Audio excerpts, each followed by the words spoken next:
Hello everyone, welcome to the Hypergamous Journey. My name is Denise. At this channel we discuss dating advice for mature women. It's based on my own opinions, experiences, and reviews of my dates. As you know, if you've been following my channel for a minute, you know that I'm doing a series on Kevin Samuels.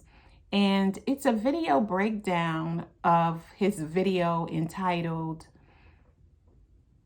"Who Are You to Rate Women?" And I did an overview of the 17 points that I gleaned from that particular video entitled, "Who Are You to Rate Women?" in which there are about 3 women in their early to late 30s on his panel, and the oldest one is 37, and she is doing 90%, 95, 99% of the talking. So she's in the hot seat with Kevin. So I've done points 1, 2, 3, 4, 5, 6, 7, 8, and now I am on point number 9.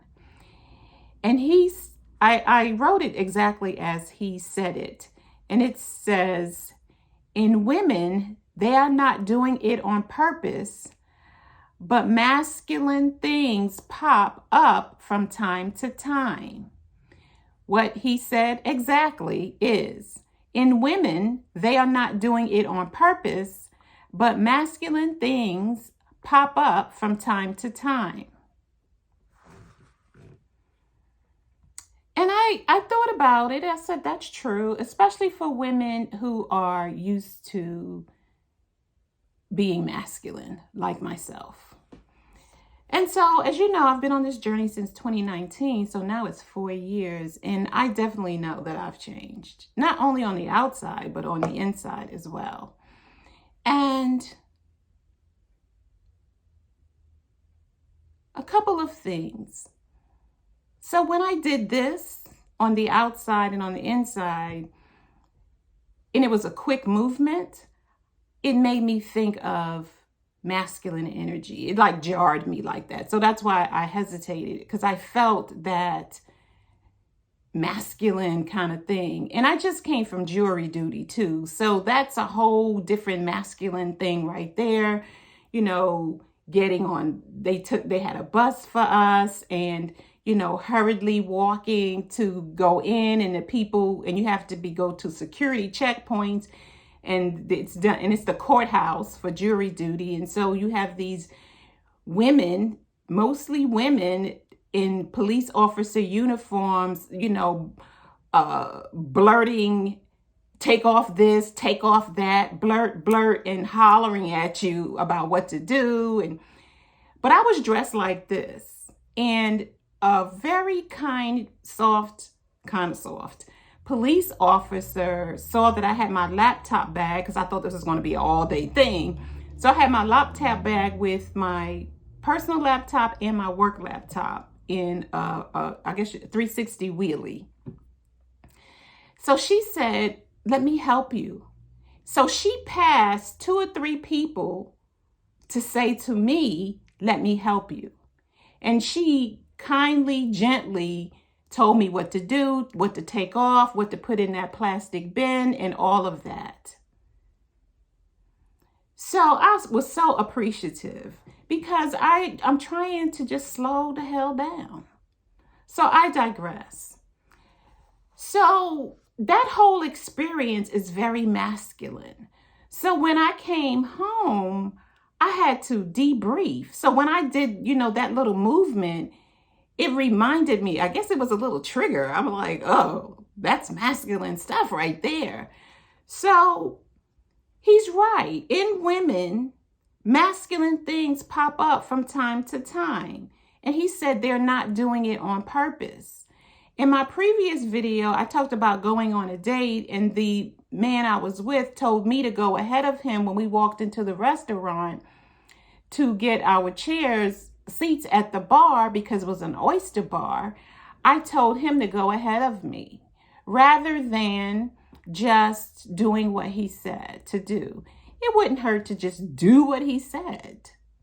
But no, out of habit, I said, no, you go ahead, because I don't like to fight with a crowd to get somewhere when I'm going to a seat, a table, or anything. I want him to do that. And then I thought another way I could have handled it was, said, no, you go ahead, and then held his hand so that he would lead me. But most men who have some manners, they want you to go ahead of them when you walk into a room. And I should have just did what he asked me to do.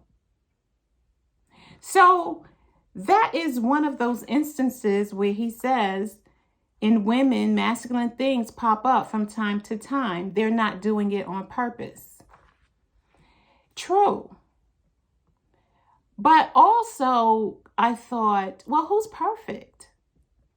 If you were raised in a hypergamous home environment, if you were raised in a